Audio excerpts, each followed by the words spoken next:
Most men go their whole lives without hearing this, but a 92-year-old woman said it straight, and it changes everything. It's not loud, it's not complex, but it's the kind of wisdom that stays with you forever. Stay until the very end. Because her final words hold the truth most men never learn in time. Release burdens. I remember when I was a young woman, my mother had this old wooden chest at the foot of her bed. It was heavy, made of dark, imposing oak, and the lid groaned like an old man whenever she opened it. She kept everything in it that held a piece of her heart. Old linen soft as a whisper, my baby clothes yellowed with time, letters tied in faded ribbon, photographs of ghosts with familiar smiles. It was a treasure box, but it was also a box of sorrows. Every so often she would open it, and the scent of cedar and captured time would fill the room. She'd take things out one by one, her fingers tracing a face or a line of handwriting. I could see the memories wash over her.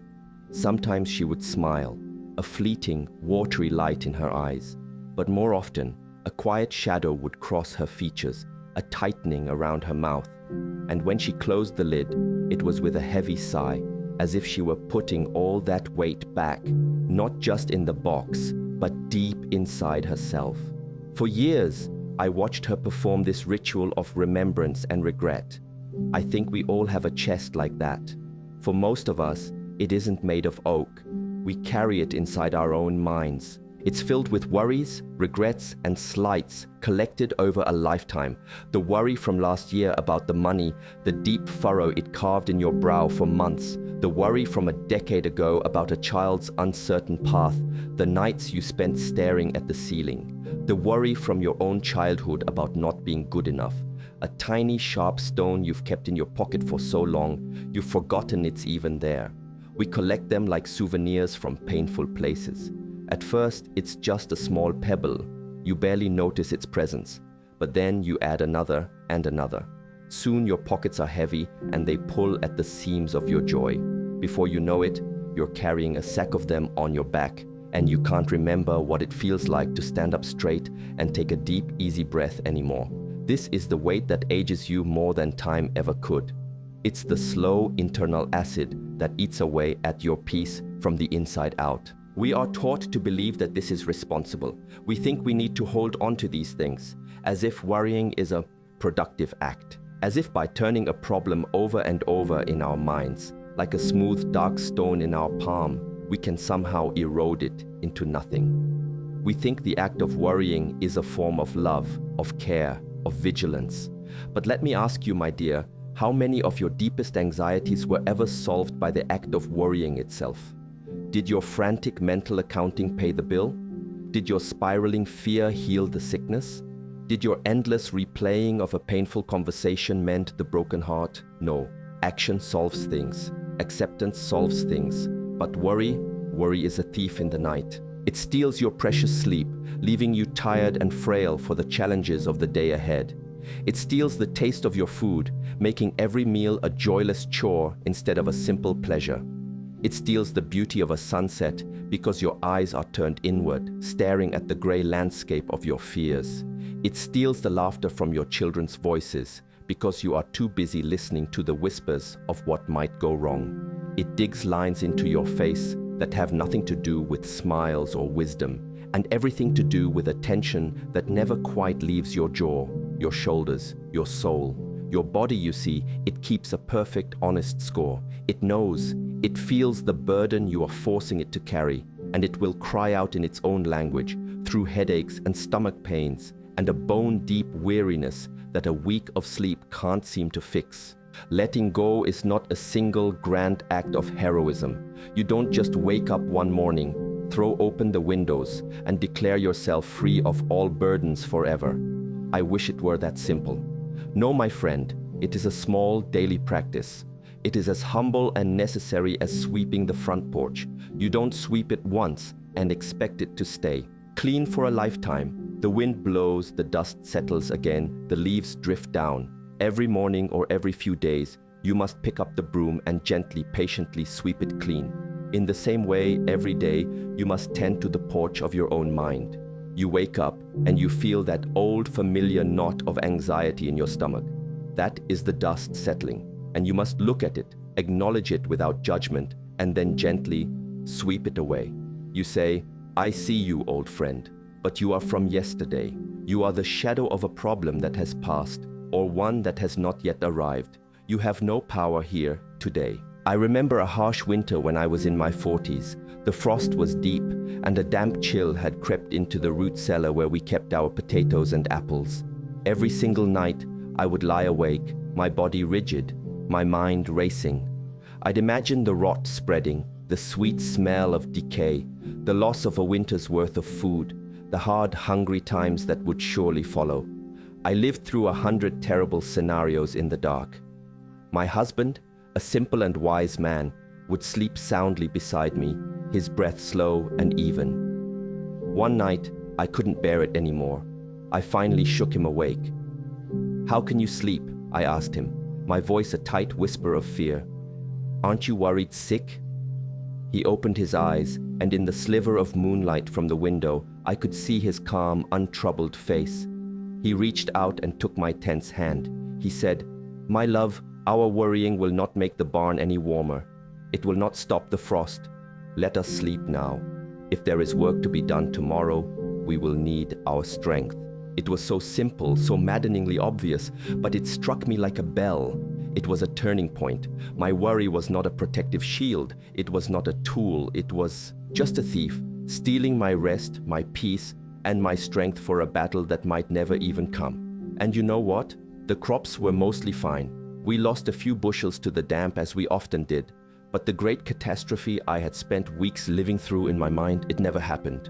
I had paid a heavy price in sleepless nights and a frayed spirit for absolutely nothing. So, this is the first thing I learned, the first stone I set down. You must learn to tell the difference between a real problem and the long, dark shadow it casts. A real problem asks for your action. It asks for your strength, your wisdom, your hands, your voice. A shadow, which is what most of our worry is, asks only for your attention. It wants to be fed with your fear. It wants to grow in the dark corners of your mind. Don't feed it. Turn on the light. Stand up, walk to the window, and look at the real, solid world. Look at the sky. See how vast and untroubled it is. See how your anxieties in the grand scheme of that endless blue are like small, drifting clouds. This is not to diminish your pain, but to give it perspective. You are not your worries. You are the sky that holds the clouds. The clouds will come and they will go, but the sky remains. Practice being the sky. This is the beginning of a long and peaceful life. It is the act of setting down the stones one by one until you can finally stand up straight again and breathe. Constant motion. There is a strange and dangerous idea that has taken hold these days. It's the idea that the human body is like a machine, or perhaps a new car, that it comes with a certain number of miles on its warranty, and if you use it too much, you'll wear it out and lower its resale value. People talk about saving their energy as if it's a finite number of coins in a little purse. They avoid taking the stairs to save their knees. They drive to the corner store to save their legs. They sit in plush, comfortable chairs for hours on end, believing that rest is the ultimate form of self-preservation. I am here to tell you with all the conviction of my 100 years that this is one of the greatest and most tragic misunderstandings I have seen in my lifetime. Your body is not a machine, it is a garden. Think about it for just a moment. What happens to a garden that is left untended if you do not visit it, walk its paths, kneel in its soil, and tend to its needs? The weeds, aggressive and opportunistic, grow thick and choke the life from the delicate flowers. The soil becomes hard and compacted, unable to receive rain or sun. The pathways disappear, overgrown and forgotten. The vibrant, buzzing life fades into a tangled, stagnant and decaying mess. Rest, in this case, is not preservation. It is a slow and certain abandonment. Your body is exactly the same. The very notion that you must protect it from use is the philosophy that ultimately leads to its swift decline. The body is designed for and thrives on constant, gentle motion. It is the movement that keeps it alive, that keeps the soil of your being turned and vital. Energy is not a savings account from which you can only make withdrawals. It is a river. For a river to be healthy, clear, vibrant, and full of life, its water must flow. Movement is what keeps it clean and oxygenated. When a river is dammed and stops flowing, it becomes a stagnant pond. The water grows murky and warm, algae blooms, life dies off, and disease begins to breed in the stillness. Your own life force, your vitality, is that river. When you move, you signal to your body to create more energy. The flow gets stronger, clearer, more powerful. When you are still for too long, the flow slows to a trickle, and you begin to feel that stagnant, murky weariness that you so often mistake for old age. It is not age, it is stillness. I have seen vibrant, energetic people in their 80s and tired, stagnant people in their 30s. The difference was not the number on their birth certificate, but the amount of life they allowed to flow through them each day. Now, when I say motion, please do not picture a young man lifting heavy weights in a gymnasium, sweating and grunting and staring at his own reflection. That is one kind of motion, and it has its place for some. But it is not the deep, life-giving motion I am talking about. I am talking about the kind of motion that is woven into the very fabric of life itself. It is purposeful, incidental movement. It is getting down on your hands and knees to pull a stubborn weed from the flower bed, feeling the stretch in your back and the earth under your fingernails. It is the slow, rhythmic work of kneading dough for a loaf of bread, feeling the life in it spring back under your palms. It is walking to your neighbor's house to return a dish, feeling the sun on your face and the gentle, satisfying pull in your calves. It is hanging the laundry on the line, stretching your arms up to the sky and letting the breeze catch the clean, damp sheets. These are not exercises. They are not chores to be endured. They are life. They are the small, necessary, and beautiful acts that keep the garden of your body tended and flourishing. The stiffness you feel in your joints in the morning is not always a sign of wear and tear. More often than not, it is a sign of disuse. It is your body's cry for movement. It's the soil becoming hard and compacted. Gentle daily motion is the water and the hoe that keeps the soil loose and receptive. It keeps your blood flowing to every tiny corner of your being, delivering life. It keeps your muscles supple and your bones strong. It keeps your mind clear. How many times have you been stuck on a thought, wrestling with a problem, only to find the answer coming to you effortlessly while on a simple walk? The mind and body are not separate kingdoms. A moving body helps to move a stuck mind. My grandmother lived to be 96. I never once saw her exercise in the modern sense. The very idea would have made her laugh. But I also never saw her sit perfectly still for very long, unless she was sleeping. Her days were a quiet, seamless dance of small tasks. She was always pottering. That's the lovely word she used for it, pottering. She'd be in the garden tending her roses. Then she'd be in the kitchen humming as she stirred a pot. Then she'd be sweeping the porch, then sitting in her chair by the window mending a sock. Her movements were slow, deliberate, and constant. She was always in motion like a quiet, steady stream that never stops. She would tell me, "A rolling stone gathers no moss, child." And I think she meant it for the soul as much as for a stone. When you are always in a state of gentle, purposeful motion, the moss of melancholy and stiffness and stagnation cannot take root in your spirit or your joints. So, I urge you, do not be afraid to use your body. Do not try to save it for some imagined future that may never come. Use it today. Use it for living. Find reasons to move that are not born of duty, but of purpose and small pleasures. Take the long way. Choose the stairs, not as a punishment, but as a gift to your heart. Park farther away and enjoy the few extra steps in the fresh air. Stand up and stretch for no reason at all. Feel your muscles work, even in the smallest ways. See your body not as a fragile machine to be preserved behind glass, but as a beautiful living garden that asks for your loving attention every single day. Tend to it, walk its paths, water its roots with movement.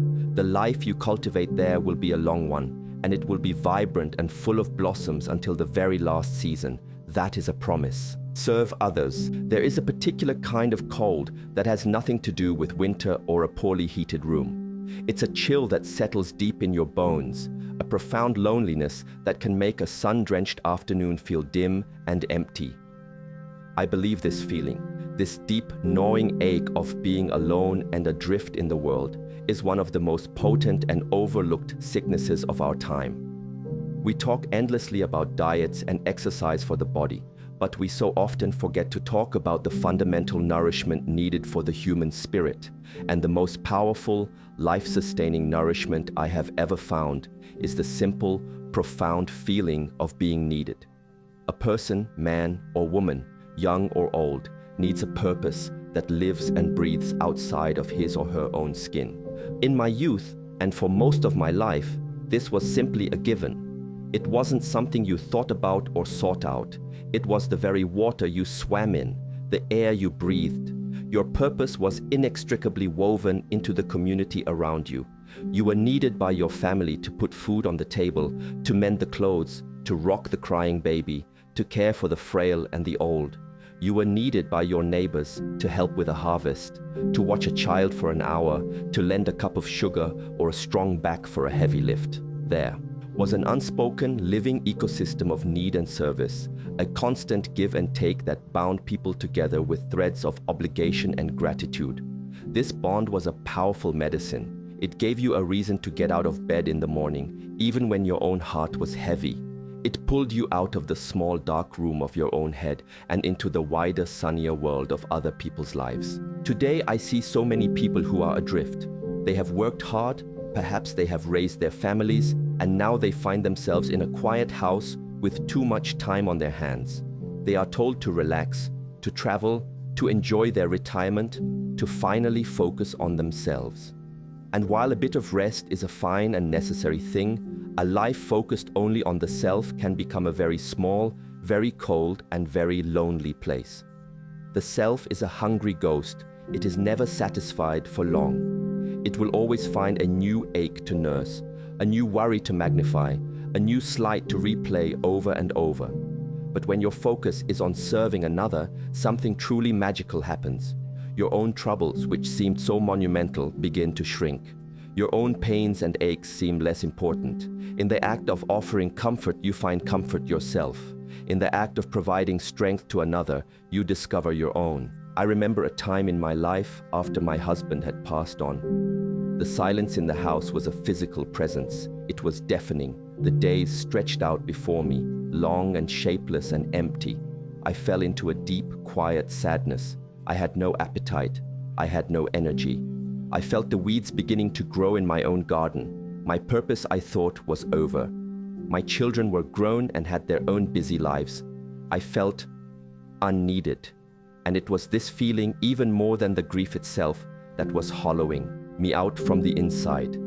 Then one day, my neighbor, a young woman with a new baby, knocked on my door. Her hair was uncombed and she looked as if she might shatter. She was at her wit's end.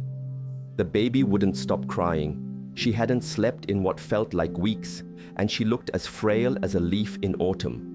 She asked, with tears standing in her eyes, if I could just hold the baby for an hour so she could take a shower and feel human again. Of course, I said yes. I took that tiny, screaming, red-faced infant into my arms. I walked the floorboards of my silent living room with him, humming the old nonsensical lullabies my own mother had hummed to me. I felt his small, warm weight against my chest, his frantic energy slowly calming against my slow, steady heartbeat. And as I soothed him, a strange and wonderful thing began to happen. The cold, empty rooms of my house began to feel warm again. The crushing silence was filled not with noise, but with purpose. My focus shifted entirely from my own cavernous loss to the immediate, desperate need of this tiny person and his exhausted mother. After an hour, the baby was sound asleep on my shoulder, a little bubble of drool on my sweater. His mother came out of her room, her face washed, her eyes clearer. She looked at me with a gratitude so profound, it was like a physical warmth spreading through my chest. In that moment, I was not a grieving widow. I was not a lonely old woman. I was useful. I was needed. And that feeling was the first ray of real sunshine that had pierced my grief in months. That small act was a turning point. It woke me up. I started looking for small ways to be needed. I offered to watch the baby once a week, an offer the young mother accepted with tearful relief. I started baking an extra loaf of bread for the elderly gentleman down the street whose wife had recently passed. I began reading stories to the children at the local library on Wednesday afternoons. These were not grand gestures. I wasn't trying to change the world, but I was changing my world. Each small act of service was a thread, weaving me back into the beautiful, messy fabric of life. It took me out of the small, sad circle of my own thoughts and reminded me that I was part of a larger story. This is the surest cure for that deep, bony chill of loneliness. It is not to wait for people to come to you, but to go to them. It is to ask simply, "How can I help?" Do not underestimate the power of this. Your purpose doesn't have to be a grand legacy that will be written in history books. A true, life-sustaining purpose is much simpler, much closer to home. It is being the person someone thinks of when they need a listening ear without judgment. It is being the one who remembers to call on a lonely birthday. It is being the hands that can bake a casserole for a family in crisis.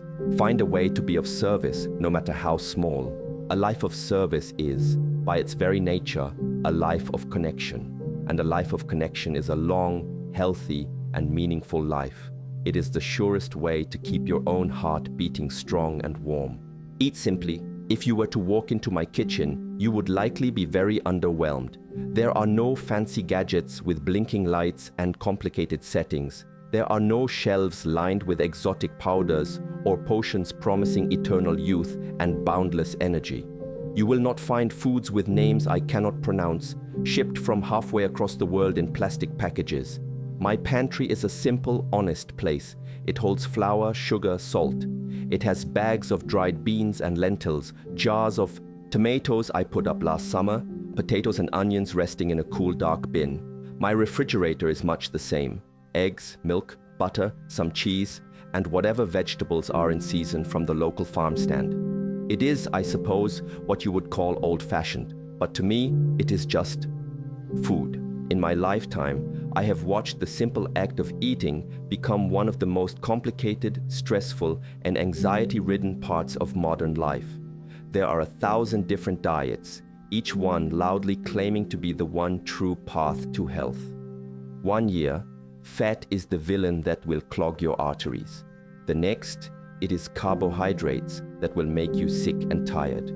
People count every calorie, weigh every portion, and scrutinize every label as if it holds a secret code to their salvation or their doom.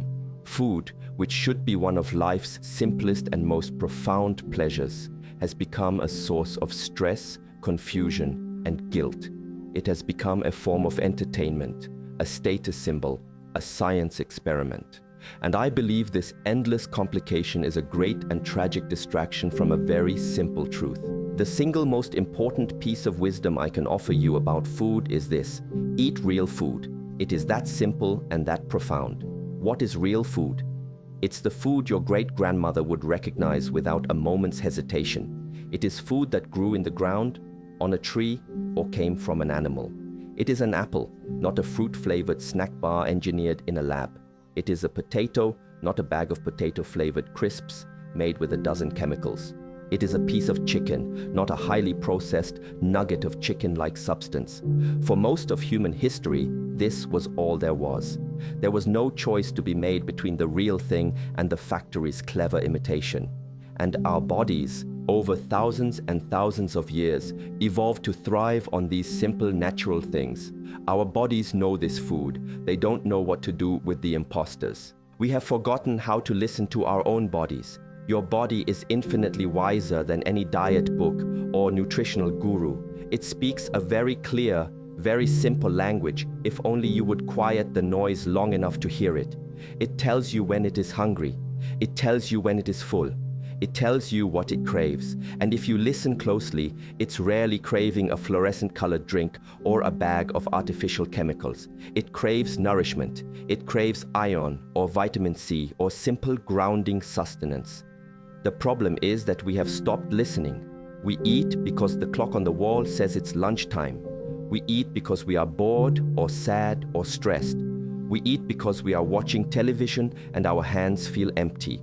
We continue to eat long after our bodies have whispered a polite "thank you" that is enough, because the plate is still full and we were taught not to waste food. We have outsourced our own innate wisdom to external rules and habits. Simplicity is the key, my dear. A meal does not need to be a performance. It does not require 3 courses and a fancy sauce. Some of the best and most satisfying meals of my life have been the very simplest. A bowl of warm, hearty tomato soup on a cold, rainy day. A thick slice of freshly baked bread, still warm, with good sweet butter melting into it. A perfectly ripe peach, eaten over the sink in the middle of summer with the juice dripping down my chin. These are the moments of true nourishment. They feed the body, yes, but they also feed the soul because they are honest and uncomplicated. When you eat simply, you reconnect with the food itself. You taste the deep sweetness of a slow-roasted carrot, the rich earthiness of a beet, the bright, clean zest of a lemon. You are not distracted by 100 artificial flavors, all shouting for your attention, designed to trick your tongue and keep you coming back for more. I have never followed a diet in my life, not once. I have simply followed my body. I eat when I am truly hungry, not when the clock tells me to. I eat what feels right for that day. Sometimes that's a big, vibrant salad full of crunchy vegetables, and sometimes it's a small piece of dark chocolate pie. And most importantly, I stop when I am gently satisfied, not when I am painfully full. There is a beautiful, quiet, peaceful space between no longer hungry and stuffed. Learning to live in that serene space is one of the greatest gifts you can give your physical self. It allows your digestive system to work calmly and efficiently without being overwhelmed and exhausted. It keeps your energy stable and strong instead of sending you on a wild roller coaster of sugar highs and crushing lows. So, I invite you to try a small experiment. For just 1 week, make a pact with yourself to quiet the noise. Ignore the headlines about the newest superfood or the latest dietary villain. Just focus on 2 very simple things. First, eat only real, simple food. Food that you can picture in its natural state. And second, listen. Before you eat, take a breath and ask your body, are you truly hungry? While you eat, eat slowly. Put your fork down between bites. Savor the tastes and textures. And listen for that gentle, subtle whisper that says, I am content. This is not about deprivation. It is about respect. It's about treating your body not as a garbage can for whatever is fast and convenient, but as a cherished vessel that carries you through this one precious life. Fuel it with simple, honest goodness, and it will carry you for a very, very long time. Stay curious. There is a deep misconception about the mind as we age. People seem to think it is like a muscle that will inevitably weaken and atrophy, or a library where the books slowly crumble to dust on the shelves. They talk about keeping the mind sharp, as if it's a tedious chore, a defensive task to be completed by doing crossword puzzles or memory games. And while those things are harmless enough, I suppose, they miss the point entirely. A sharp mind is not a mind that can solve a puzzle. A sharp mind, a truly alive and youthful mind, is a curious mind.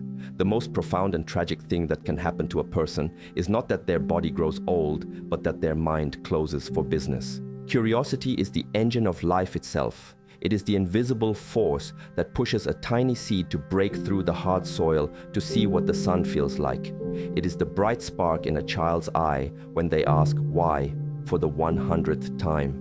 It is the quiet, humble, and brave admission that you do not have all the answers, and that the world is still and will always be a place of profound wonder and endless mystery.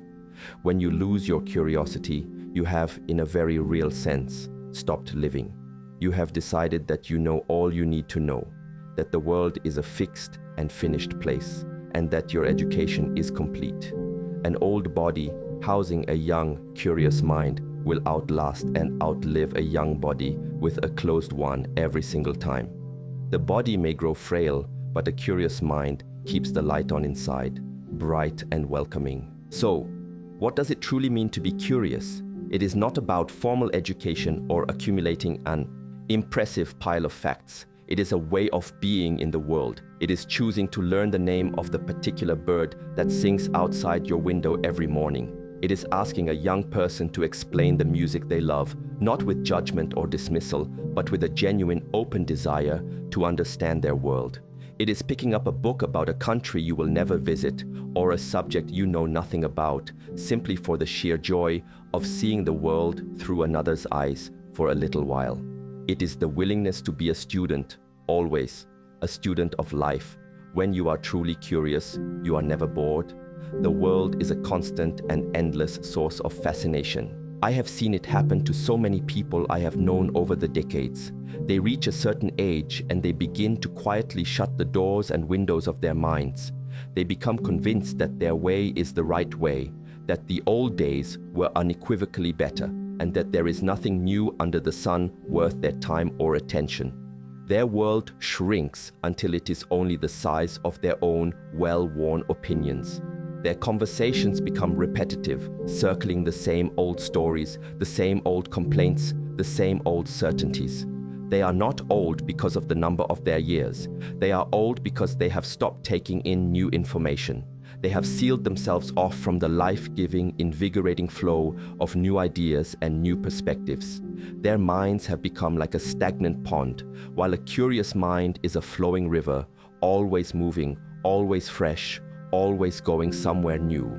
I try to learn one new thing every single day.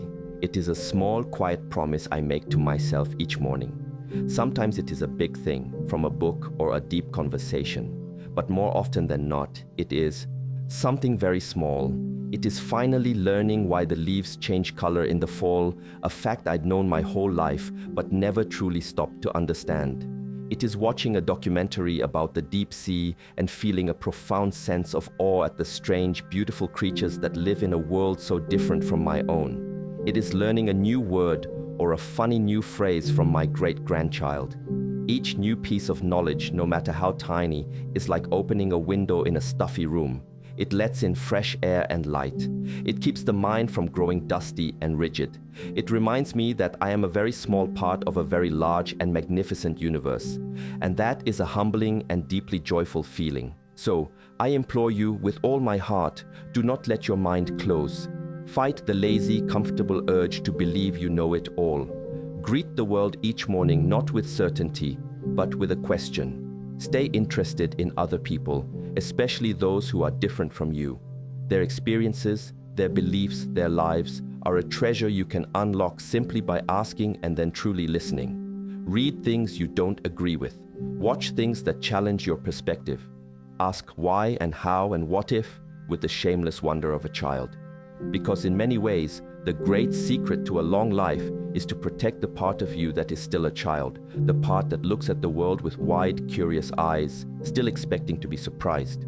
That is the part of you that will never, ever grow old. An old body is an inevitability of time. An old mind is a choice. Always, always choose curiosity. Choose to be a lifelong student. It is the most potent anti-aging tonic there is. A long life, you see, it isn't a prize that you win at the end of a race. It's not something to be conquered or achieved. It is built so quietly and patiently in the small conscious moments of each and every day. It's in the worry you decide not to pick up, leaving it on the side of the road as you walk on. It's in the short walk you choose to take instead of the car, just to feel the air on your skin. It's in the simple, real meal you prepare with your own hands. It's in the face of the person you help and the deep thrum of purpose you feel in that small, kind act. It's in the humble question you ask that opens up a new sunlit corner of the world. A healthy life isn't about fighting death. It's about choosing life over and over again in its most humble, quiet, and simple forms. This wisdom isn't a secret I am giving you. It is only a reminder, a gentle reminder of what your own heart, if you listen closely enough, already knows to be true.